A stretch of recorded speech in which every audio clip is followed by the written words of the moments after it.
está Dios en todo esto?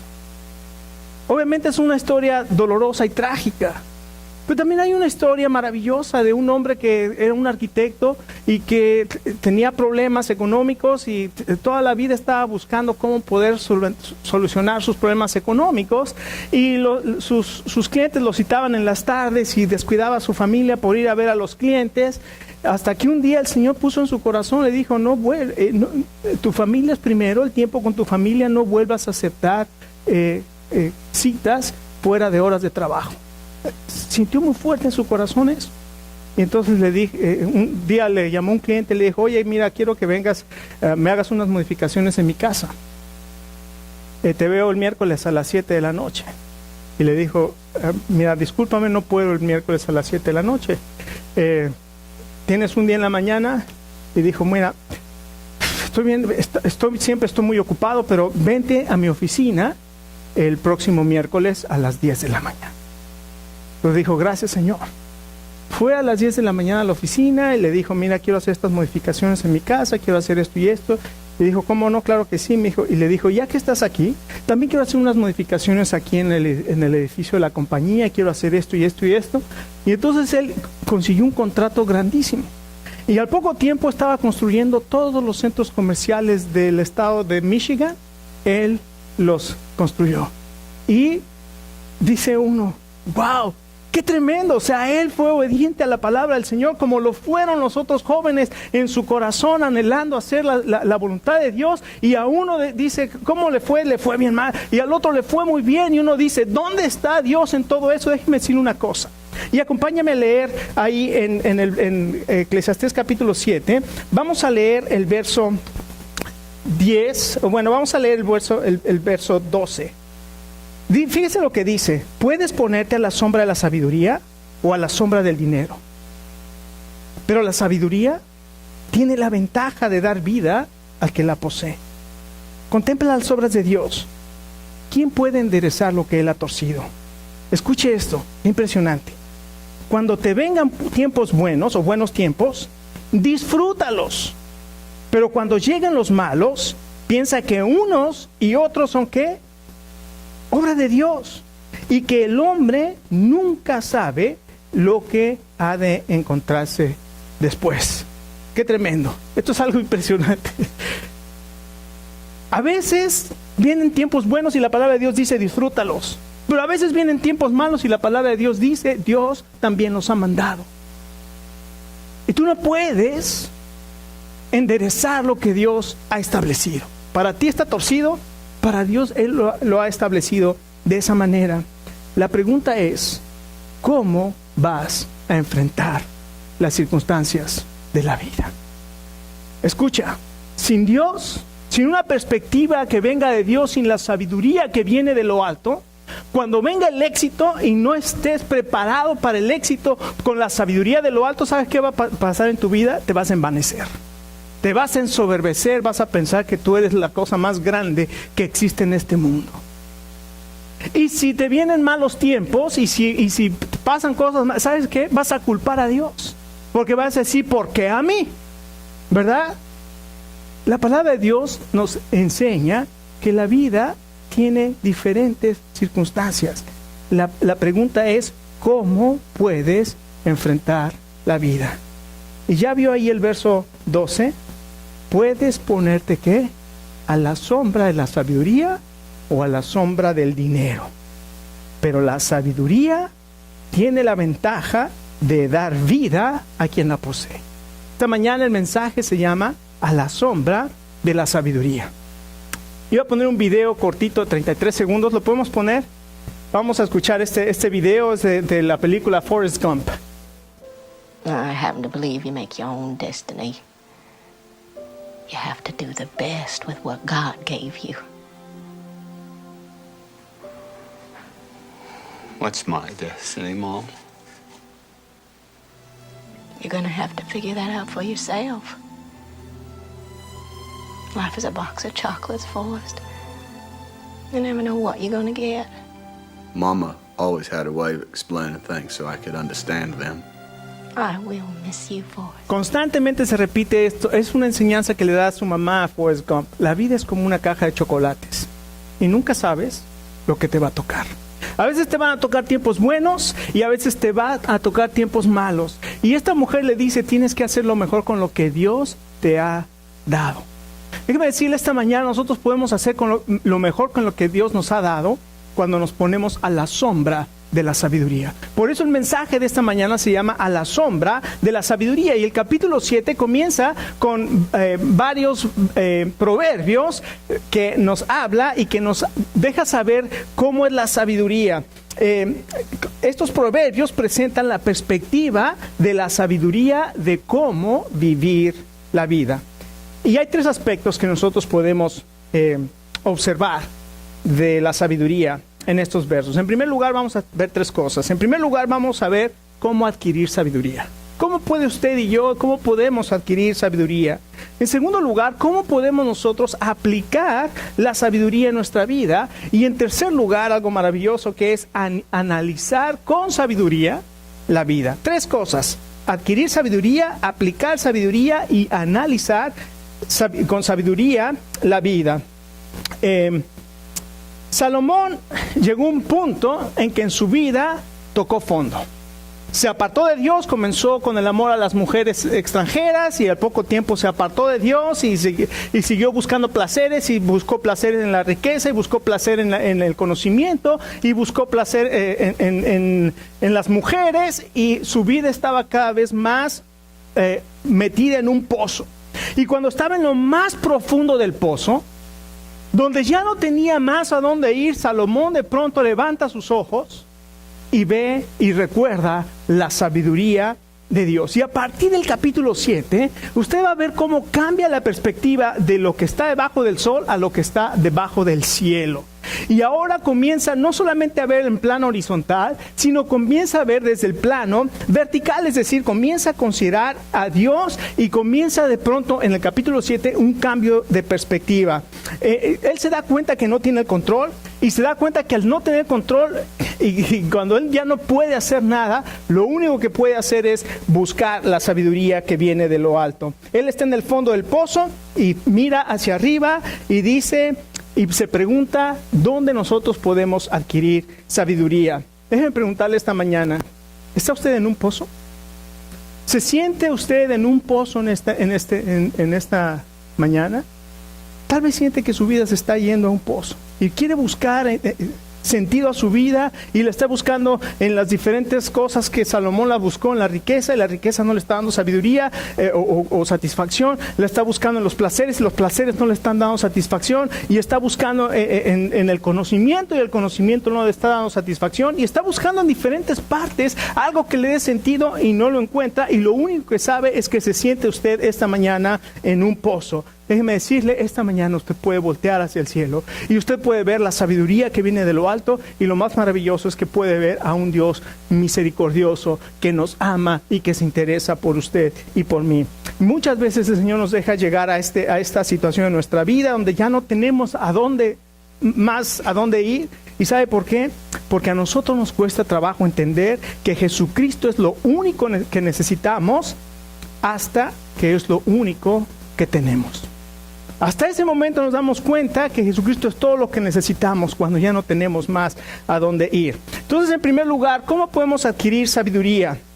La palabra de Dios dice en los versos 1 y 2 del capítulo 7, dice: más vale el buen nombre que el buen perfume, más vale el día que se muere que el día en que se nace. Vale más ir a un funeral que a un festival. Déjeme decirle algo. En primer lugar, estamos viendo aquí, Salomón nos está dejando saber, o nos está diciendo, nos está aconsejando dónde adquirir sabiduría. ¿Dónde puede usted adquirir sabiduría? Y en los lugares más impensados, los que menos nos podemos imaginar, esos son los lugares donde más sabiduría podemos adquirir. ¿Cuál es el primer lugar donde nos está diciendo que podemos adquirir sabiduría? ¿Ya se dio cuenta? Sabiduría en el funeral. De ahí podemos adquirir sabiduría. ¿Sabe que nuestros días están contados? ¿Usted sabe cuánto tiempo va a vivir? pero usted sabe que se va a morir. Todos sabemos que nos vamos a morir, pero es una realidad que no nos gusta enfrentar, es una realidad que ni siquiera queremos pensar en ella, pero déjeme decirle, es una realidad que es lo único seguro que tenemos. Hay algunos que dicen que lo único seguro en esta vida son pagar impuestos y la muerte, ¿no? Todos nosotros estamos seguros de que un día vamos a morir. ¿Y sabe qué? La muerte es como un mensajero. Es como un mensajero de Dios. ¿Y sabe lo que hace la muerte? Nos enfrenta a esa realidad inescapable. Un día, usted y yo, cuando vamos a un funeral, vemos un féretro y la costumbre aquí es tener el féretro abierto y todo el mundo pueda ver al difunto. En nuestros países creo que es con el féretro cerrado, no somos, bueno, sí somos, pero no nos gusta, ¿verdad? Cerramos el féretro. Pero, ¿alguna vez te has puesto a pensar que un día van a estar desfilando tus familiares y se van a estar asomando y el que va a estar ahí eres tú? ¡Wow! La palabra de Dios dice que ahí es donde nosotros, ese momento de pensar en el funeral, va a traer a nosotros sabiduría, porque nos enfrenta a esa realidad inescapable y además nos hace evaluar nuestra vida. Déjame preguntarte esta mañana, ¿qué pasaría si hoy murieras? ¿Dónde pasarías la eternidad? ¿Qué pasaría si esta mañana, esta tarde, Dios no lo quiera, ¿verdad? Pero esta tarde murieras y te enfrentas delante de Dios? Yo recuerdo la primera vez que me hicieron esa pregunta, me hicieron temblar. Y la realidad es que yo dije, yo no sé, a donde me mande Dios. Y luego me enseñó una realidad maravillosa en la palabra de Dios. Pero muchos de nosotros no sabemos qué pasaría, nos hace evaluar. Ahora, hace también una comparación y dice, es mejor estar en el funeral que en la casa donde hay que fiesta. Fíjense qué comparación. Funeral y fiesta. Si yo te invito a un funeral, ¿vas? Si hay en ese día un funeral y una fiesta, ¿a dónde prefieres ir?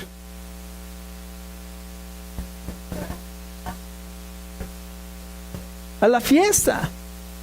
¿Por qué? Porque nosotros no queremos enfrentar la realidad, queremos olvidarnos temporalmente de las realidades en nuestra vida y entonces preferimos estar en una fiesta, pero la sabiduría te va a decir, si quieres ser sabio, tienes que pensar mejor en la casa del funeral que en la casa de la fiesta. Cuentan que llegó una vez un borracho a un funeral, ¿verdad? Entró y vio y comenzó, Happy birthday to you, happy. Y el que le dice, cállese que no ve que es un funeral. Le dice, ya se me hacía muy grande para pastel. Y hasta le iba a soplar las velitas.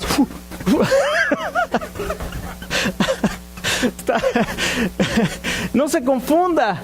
La palabra de Dios nos dice, es mejor el funeral que la fiesta. No solamente en el funeral encontramos sabiduría. ¿Sabe dónde encontramos sabiduría? En nuestros fracasos. Mira el verso 3, vale más llorar que reír, pues entristece el rostro. Mira el verso 5, o el verso 4, el sabio tiene presente la muerte, el necio solo piensa en qué, en diversión otra vez. Vale más la reprensión de los sabios que la lisonja de los necios. Esto quiere decir que más vale que nosotros aprendamos de los fracasos. ¿Sabe que nuestros fracasos nos exponen a nuestras fallas y a nuestras debilidades?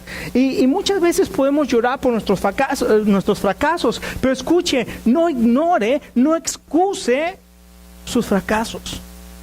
No excusemos, cuando fracasemos no excusemos y echemos la culpa a todo el mundo. Se me cayó la taza de café, pero yo digo, se cayó.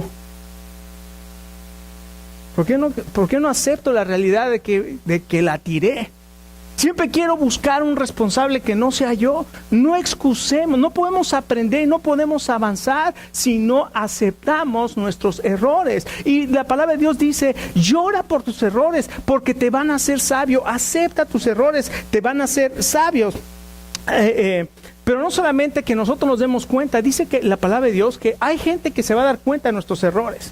Nosotros nos damos cuenta de nuestros errores. Para mí yo todo lo hago bien. Si todos fueran como yo, no había problemas en el mundo. El problema es que no todos son como yo. Ahora, escuchen, otras personas se van a dar cuenta de sus errores. Y dice, acepta la reprensión. Mejores son las palabras del sabio que te reprende que las lisonjas de los necios. Y dice, las lisonjas de los necios son como dice aquí, pues las carcajadas de los necios son como, el verso 6, son como el crepitar de las espinas bajo la olla. Se imagina las espinas, la mostra en una olla y empieza a hacer. Dice, las lisonjas solamente son eso, no te van a hacer ningún bien. En cambio, una persona, un sabio va a venir, te va a reprender. ¿Y sabes qué puede pasar? Si tú eres sabio, vas a aceptar la reprensión. Pero si tú rechazas la reprensión, te estás comportando como un necio. Dice la palabra de Dios algo maravilloso. Dice, más vale que te encuentres con una osa que le ha robado sus cachorros que con un necio en su necedad. Imagínense nomás. O sea, cuando vas y te acercas a una persona y le hablas y le muestras y te dice que no vale la pena seguir. Dicen, es mejor que te vayas, búscate un oso en el bosque y róbale sus cachorros a ver cómo te va. Es mejor que enfrentarte a un necio en su necedad. Qué tremendo, ¿no? Lo que la palabra de Dios enseña. Y no solamente los fracasos, sino también de las frustraciones. Mire el verso 7. La extorsión entorpece al sabio y el soborno corrompe su corazón. Vale más el fin de algo que su principio. Vale más la presencia que la arrogancia. No te dejes llevar por el enojo que solo abriga el corazón del necio. Mire, muchas veces las frustraciones del presente nos hacen añorar el pasado. Vemos las injusticias, vemos todas estas cosas y decimos, mejor, ¿por qué me está yendo tan mal ahorita? Estaba mejor antes. ¿Por qué está pasando esto? Estábamos mejor antes. ¿Por qué siempre estamos añorando el pasado? Y miren lo que dice el verso 10. Nunca preguntes por qué todo tiempo pasado fue mejor. No es necesario hacer todas estas preguntas. ¿Por qué? Porque el estar añorando el pasado tiene grandes efectos negativos en nuestra vida. Uno, en primer lugar, no podemos vivir en el pasado. Siempre pensamos que era mejor lo que había antes. ¿Se acuerdan de cuando el pueblo de Israel, Dios envió la invasión babilónica y destruyeron el templo de Jerusalén? Los llevaron cautivos a Babilonia y vivieron allá cautivos 70 años. Y de pronto el Señor había establecido que fueran liberados y que regresaran y construyeran otra vez el templo. Después de 70 años de estar cautivos, regresan a una ciudad que está completamente destruida y la comienzan a reconstruir. Y cuando ponen los cimientos del nuevo templo, la gente se regocijaba. ¡Wow! ¡Gloria a Dios! Pero ¿sabe qué pasó? Que había algunos ancianos ahí que habían visto el primer templo y cuando vieron las bases del segundo templo dijeron, no, este templo no va a reflejar la gloria del anterior. Y comenzaron a... Estábamos mejor antes. Y los que lo único que conocían era la esclavitud y llegaron aquí, ese templo representaba nueva oportunidad, pero con los otros que decían estábamos mejor antes, imagínense cómo se puso aquella situación. Y muchas veces así somos en nuestra vida.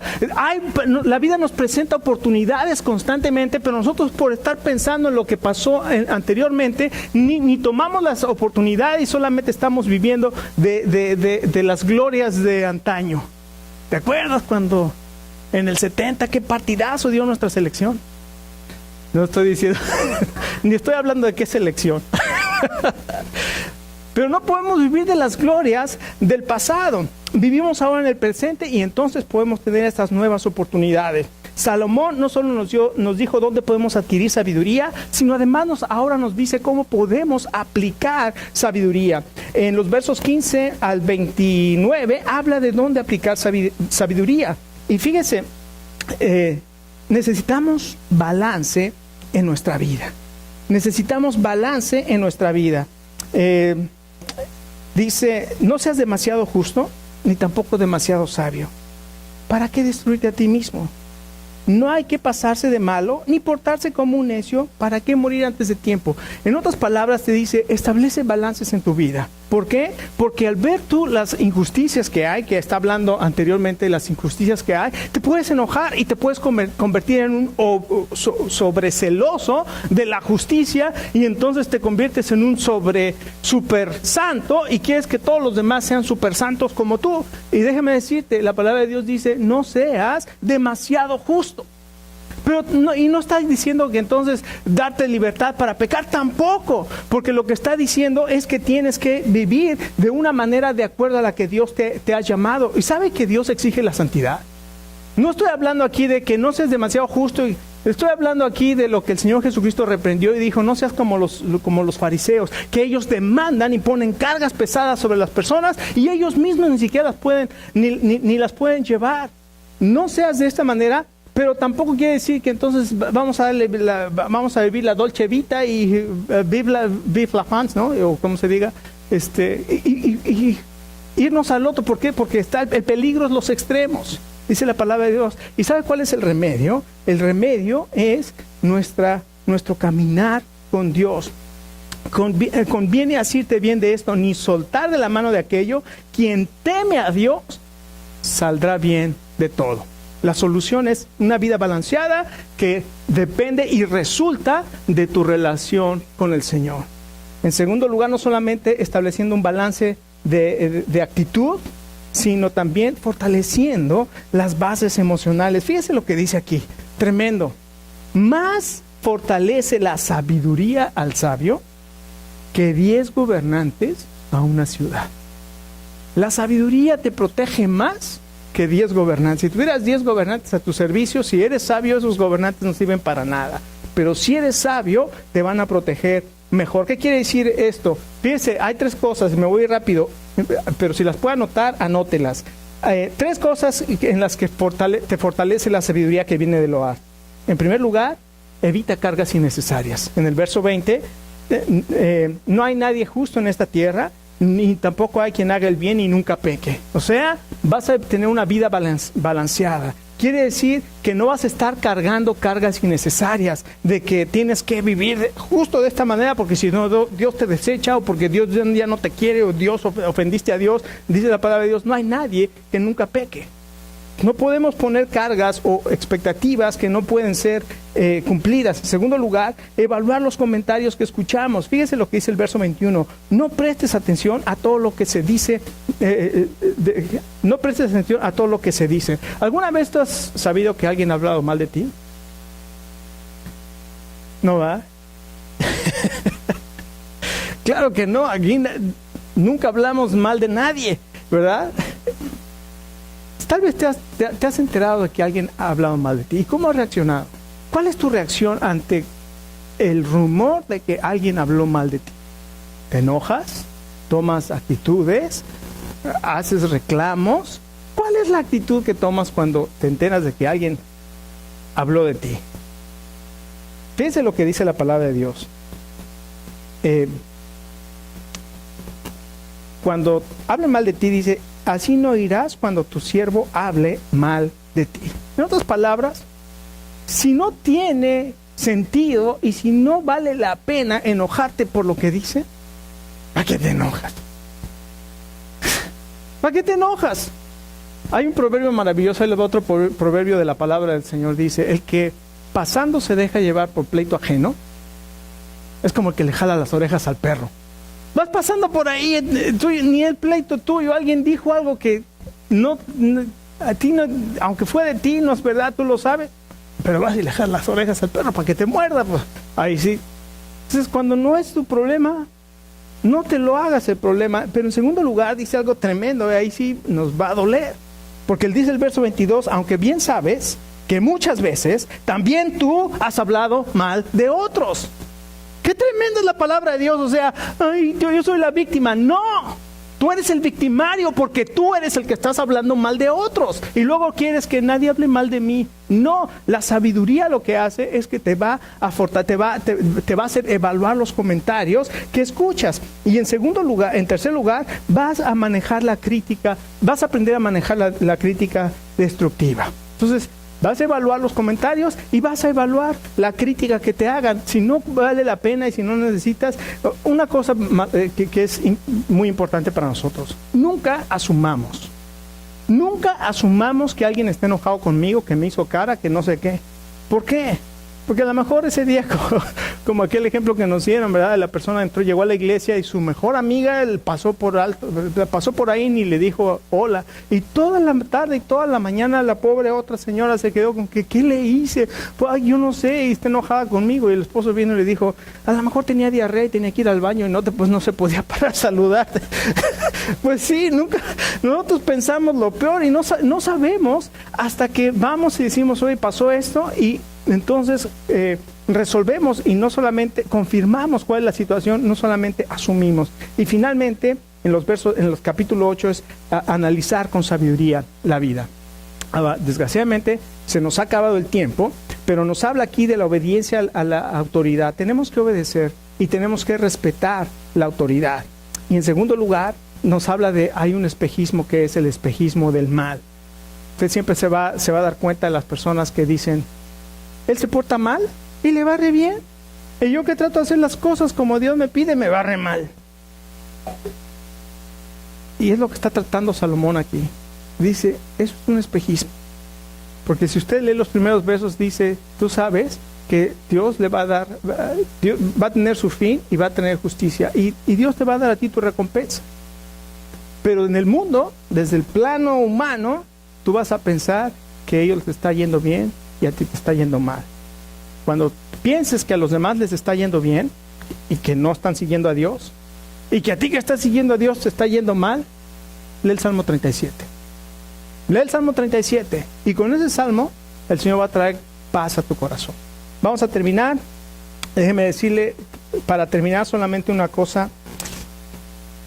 Tal vez esta mañana tú estás pasando por esas circunstancias difíciles, como esa pareja que no podía tener hijos.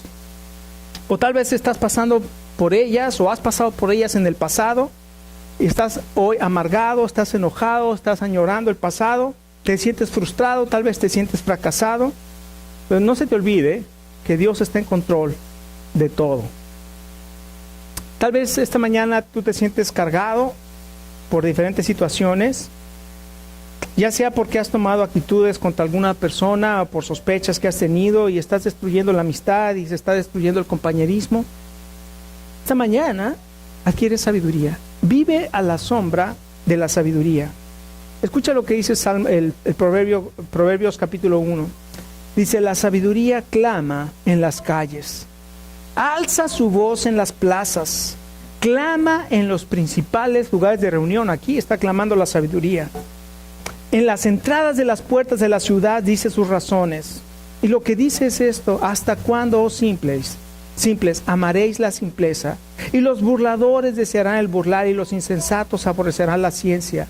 Vuélvanse a mi reprensión. He aquí, yo derramaré mi espíritu sobre ustedes y les haré saber mis palabras. Me pregunto en esta mañana, ¿cuántos están dispuestos a voltear hacia la sabiduría?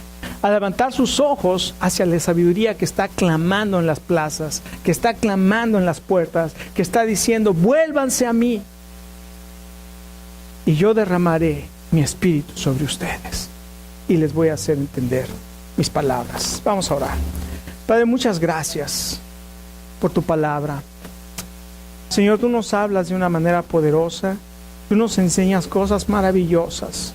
Nos enseñas que lo mejor en nuestra vida, como dice Proverbios capítulo 4, buscar, adquirir sabiduría sobre todas las cosas, si la buscamos como al oro. Señor, gracias porque tú derramas y esta mañana nos hablas y nos dices acerca de esa sabiduría que viene de lo alto, que adquiramos sabiduría, que la apliquemos en nuestras vidas y que analicemos la vida a través de la sabiduría y no a través del sentimiento o del corazón o de nuestra inteligencia humana, Señor, sino a través de la sabiduría que viene de lo alto.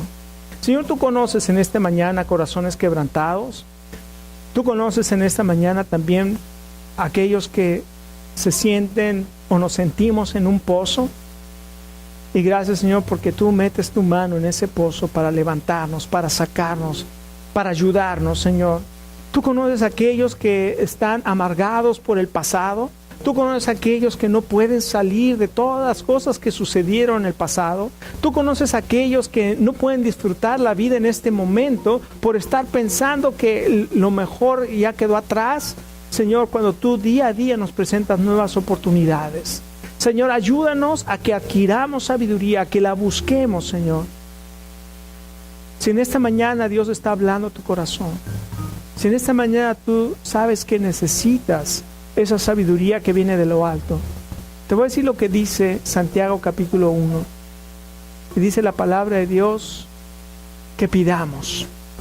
Si alguno tiene falta de sabiduría, pídala a Dios, el cual da a todos abundantemente y sin reproche, y le será dada. Pero pida con fe, porque el que pide sin fe es como la onda que es arrastrada, la onda del mar que es arrastrada por el viento y echada de un lugar a otro. Y dice la palabra de Dios: no piense pues que en tal haga que recibirá cosa alguna del Señor. Padre, en esta mañana necesitamos sabiduría. Y Padre, oramos y pedimos esta sabiduría en el nombre de tu Hijo Jesucristo. Amén. Amén. Que el Señor